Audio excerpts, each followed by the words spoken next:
Welcome back, 8:45 the time. We are 3 days into June, meaning Pride Month is in full swing. It's a time dedicated to honor the LGBTQ+ community. And over the last decade, much of corporate America hasn't been shy about proclaiming its support. But this year, many retail chains are going silent. Our Queen City News Chief Business Correspondent Taylor Young joining us this morning. And Taylor, there's a major shift happening here. Yeah, I think especially when you consider the fact that over the last couple of years, there has been discourse even in the LGBTQ+ community that some of these companies may have been going overboard with their support for Pride, with the flags, the merch, the social media posts. There were questions kind of over, is this genuine support or is this marketing just to make a profit here? So to go from that, the community that you're showing support to now saying, oh, maybe we should be quiet about this topic is a major shift to happen really within just 1 year. And to get a sense of how corporate America is approaching Pride Month 2025, we can turn to a recent survey by Gravity Research, which polled more than 200 corporate executives leading up to Pride. It found 39% said they plan to reduce Pride-related engagement this year. And I think even more notable, not a single respondent said they plan to increase engagement. This includes sponsorship events, posting supportive messages on social media, and selling Pride-themed merchandise. Nearly 70% say they were actively preparing for backlash as a result of these changes. And I will say, while public-facing support is on a decline this year, companies say their internal engagement with employees will most likely be staying put. So what this tells me is that the message is clear. Support is not necessarily going away. It's just getting a lot quieter.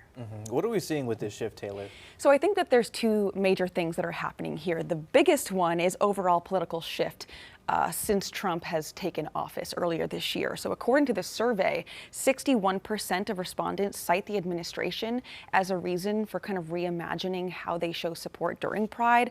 Political activists and GOP policymakers were also mentioned. And I do think that this stems from the administration earlier this year kind of threatening to investigate both the private sector and federal agencies for offering DEI programs. And I think the second, and this may be more of a coincidence, the second reasoning is just companies are really kind of slashing their marketing and advertisement budgets.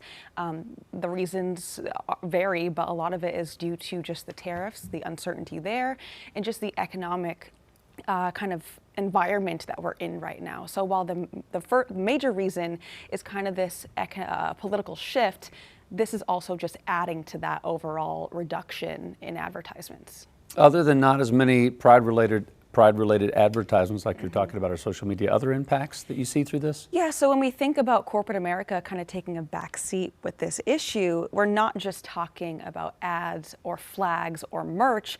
I mean, we're also talking about donations and sponsorships. So we have already seen major Pride organizations see sponsorships and major corporations kind of pull back in donating money to them. And this is kind of impacting their organizations. It's also impacting Pride celebrations. We've seen several across the country kind of cancel certain events.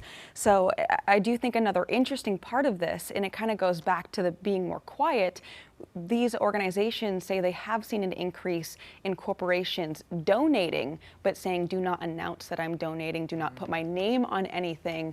So again, I don't think that this support is going away. It's just kind of being done behind closed doors.